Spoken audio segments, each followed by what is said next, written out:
is the story behind the little Owens Valley steam engine that could, many may ask?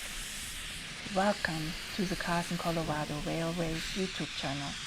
This video highlights behind the scenes the 25 years of dedicated hard work by the volunteers of the Carson Colorado Railway. Can you imagine what it took to bring the narrow gauge steam locomotive SP18 back to steaming? And what it takes to keep her in running order according to the Federal Railroad Administration rules? Do you wonder why we'd now want to tell the story? Simple. What goes around comes around. We want to inspire. The good prevails and multiplies. Watch this video and count the seemingly defeats outpace the wins. In reality, even defeats are wins. Why? Because we learn. Before I jump into the details, I'll need to set the stage though, in both history leading to today and a little disclaimer. Start with the legalese. I am not a railroad engineer and I am not a historian. I'm a scientist with an aptitude for research and am currently working with a different type of steam generator. After growing up riding the railroads, including steam, of Germany. This trifecta naturally drew me into volunteering for the Carson Colorado Railway, but may also result in potential incorrectnesses, despite all the care I am putting into these videos. Of course, a funny word here and there may slide in along with my pronunciation. Please remember, the videos on this channel are for entertainment only. Thus, before relying on any facts presented, verify them independently. It's a good rule in general. Before I forget, this video is really a compliment to Wendy Babcock's book, SP18 Steams Anew. I'm throwing up the title here. And this book really contains also the backstory and some really cool pictures that you may have seen, may not have seen yet, and really supplements what I'll be showing you here today. You can get it probably around Owens Valley in various bookstores, at the Eastern California Museum, at Lowe's, etc. And if you can't find it anywhere, drop me a line here in the comments and I'll see how I can get it to you. Let's dive into setting the stage for the steam locomotives that could. But understand, for now, I'll skip Owens Valley and mining history, which are the reason for the existence of the Carson Colorado Railroad. Instead, I'll focus on the steam locomotive, SP18, which is the heart of the non-profit I am about to tell you a little bit more about. SP18 was built in 1911 for the Nevada, California, Oregon Railroad, short NCO, where she was numbered 12. Railroads and mining went through boom and bust cycles alike and gobbled each other up or split off to survive. Southern Pacific Lines acquired the Carson Colorado Railroad in 1900. I'll skip over the faux name changes, etc. And the NCO was acquired in 1925. Both were narrow gauge lines. However, SP converted the NCO to standard gauge starting in 1927, while the Carson Colorado Railroad remained a narrow gauge. Thus, the equipment of the NCO was no longer needed there, and much got actually moved over to the Carson Colorado line. At the time of transfer in 1928, SP had a number 12 on the roster of the Carson Colorado. Hence, NCO number 12 became SP-18 and operated on the Carson Colorado until October 1954. First, she operated out of Minna, did a lot of double heading and multi-heading over Montgomery Pass. When this section was abandoned by SP in 1938, SP-18 was moved down to Kelley. After all, she was the youngest of the steam locomotives on the line. Let me do a quick sidestep here. Steam locomotive design is an engineering marvel, and engineers never stop to develop better, more efficient ways. SP-18 was the only engine on the line with a very specific type of motion gears, meaning that the mechanisms that translates the steam power coming from the cylinders to the drivers.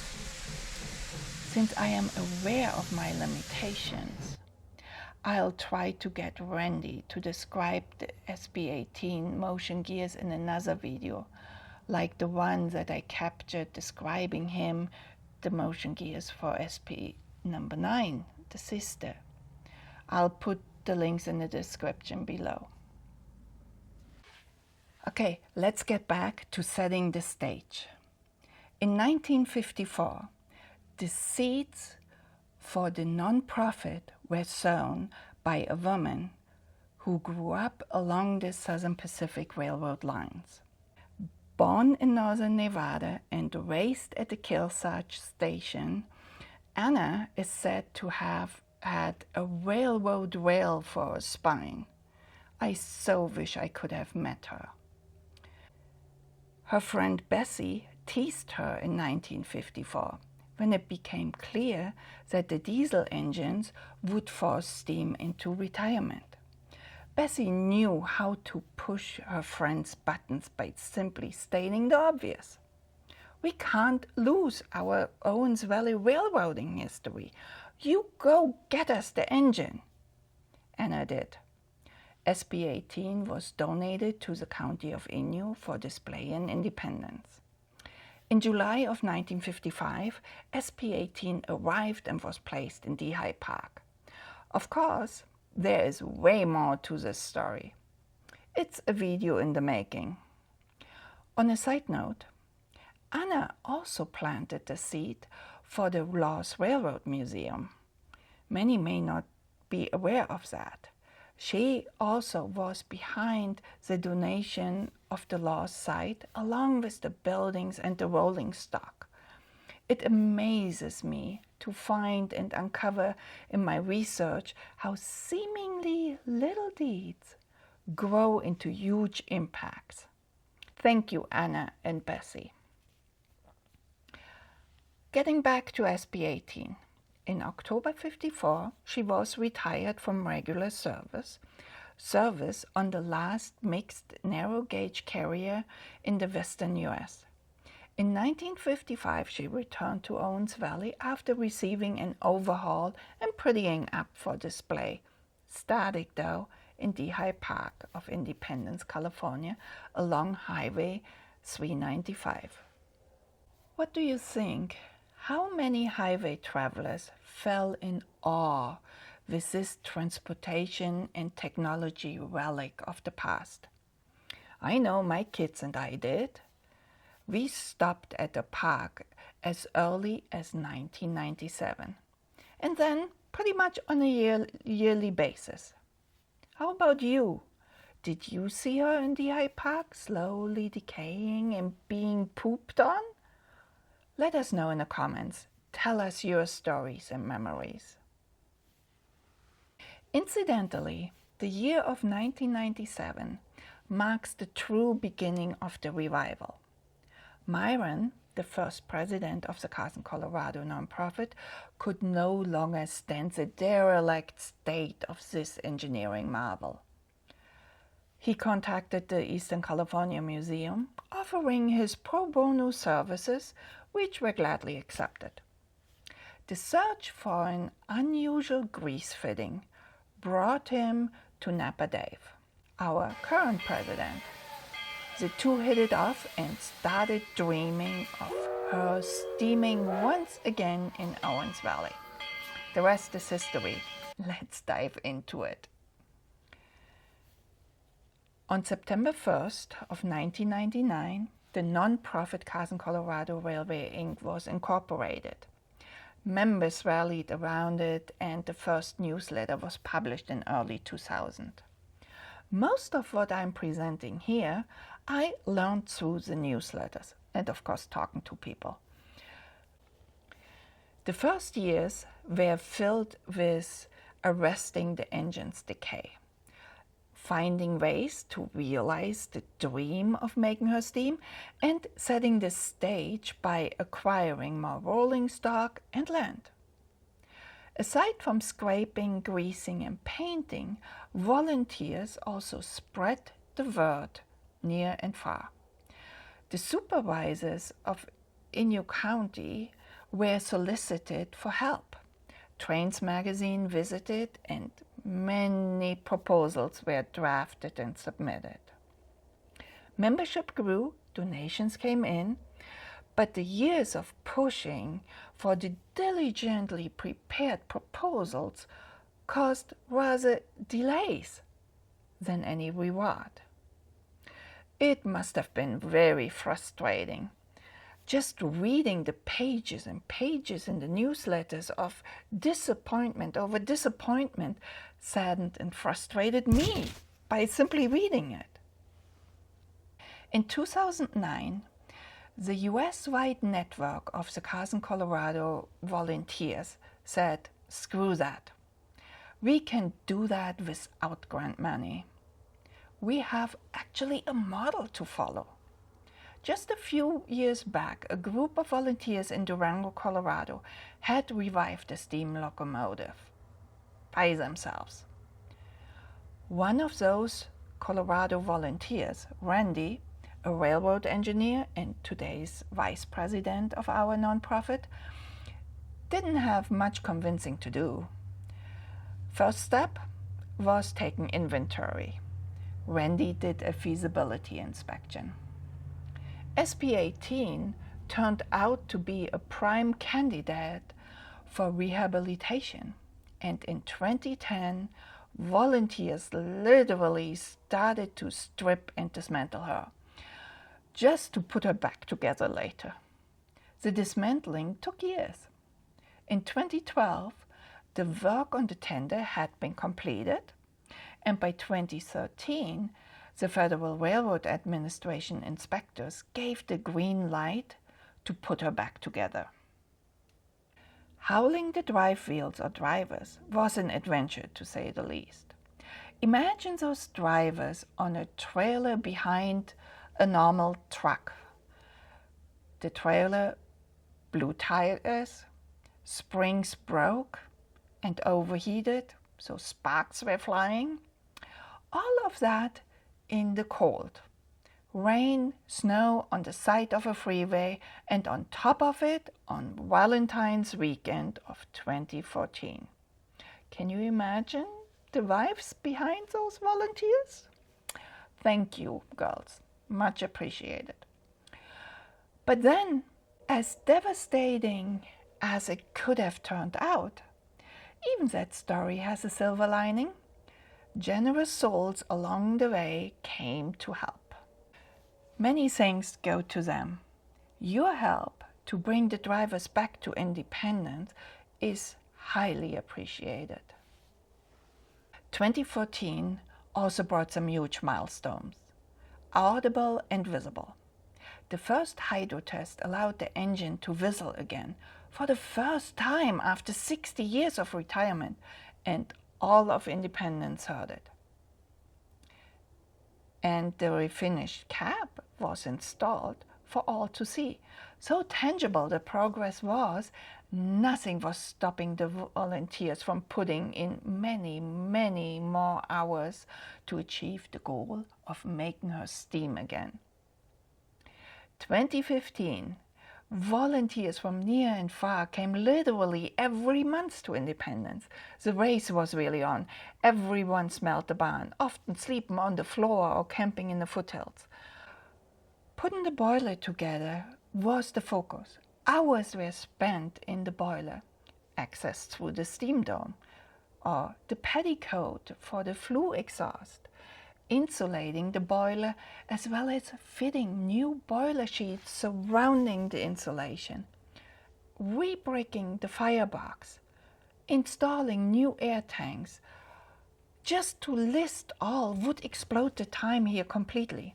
In the end, though, in August, the first true Steamup with actual fire in the firebox was happening. Everyone was cheering, and the Federal Railroad Administration inspectors gave the encouraging words of, "She will be steaming soon." 2016, a last push by all the volunteers. At least she was steaming, and steaming up and down the ultra-short track, laid extra in the High Park, offering rides after coming out of a 62-year retirement. The public was excited. Some had never seen a steam locomotive, and some had grown up with them back in the old days. Were you present? Did you ride it in 2016? Drop a comment below. Tell us about your experience. Now that she steamed and moved, not all was done. She needed a home. The County of Anew and many private donations made that happen. The largest donation came from Larry, the self-proclaimed safety officer of the Carson Colorado Railway, Inc., after whom the engine house is named today. Larry and Myron and many other very vested volunteers unfortunately no longer were around when she moved under her own power again. But we all hold them in our hearts and know they keep watching her and us. We couldn't have gotten to the point without them. The engine house was completed in 2017 and celebrated with a silver, aka chrome, spike ceremony on the 3rd of July. The locomotive had been brought to the new grounds at the Eastern California Museum and was giving rides on a slightly longer track.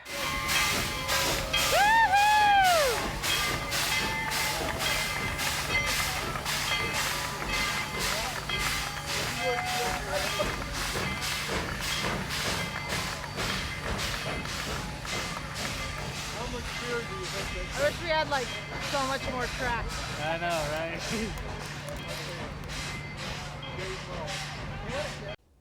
And then work started. Annual inspections, annually. Laying track and making sure to share the fun part. In September of 2017, SB18 returned for the first time since 1954 back to Laws, now the Laws Railroad Museum, to offer public rides on original tracks and of course on a little more trackage. It was a huge success. In 2019, SB18 was loaned to Durango to teach their engineers how to operate an oil-fired engine. Their engines are wood and coal-fired and needed to be retrofitted. To answer your question, yes, SB18 had been built originally as oil-fired engine back in 1911.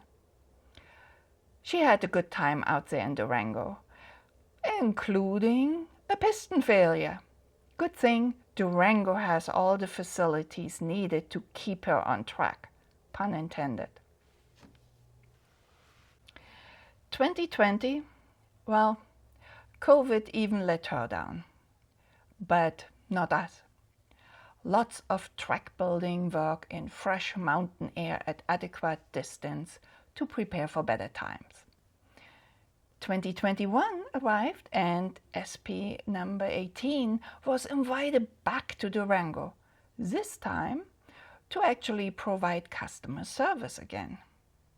And she was steaming happily ever after through the Colorado mountains, as documented through the many pictures of the riding guests, volunteers, and a special photo shoot, as well as a spread in Trains magazine. 2022 was just as exciting. She had a trip to the Carson City Railroad Museum for a great Western Steamup event. And in 2023, she visited her sister number 9 in Laws again to offer public rides just before going into the extensive 5th year annual inspection, the staybolt inspection. Starting in 2023, we emphasized sharing videos about our work with and on her here on this channel. And there are many more detailed videos on this channel, in particular about the staybolt inspection. I will link a few, check it out. So 2023 through early 2025, we are pretty much dedicated to the staybolt inspection and the annual inspection, getting the approval from the Federal Railroad Administration for continued steam operation. By April 2025, we had that, and the Steamup celebrated that achievement. And on the 4th of July weekend, she provided once again rides for the public. Currently, we are in the annual inspection routine again and are preparing for the 15-year Federal Railroad Administration inspection, which is looming in 2030. Yeah, I hear you. You may ask, it's still years away. Why do we start preparing already? Glad you asked. The 15-year inspection entails a complete boiler inspection again. While not a complete tear apart like back in 2010, it is close to it. And rightfully so. The boiler needs to be safe and sound. Steam has a lot of power, more than most of us can even imagine. Just think, can your best kitchen knife cut metal? Steam can. We don't want to kid around with steam, and thus we need to prepare. Currently, with fundraising and identifying and sourcing all the materials we need. You can help us. Subscribe, like, comment, share this video, donate. Our website, carsoncolorado.com, has a donate button.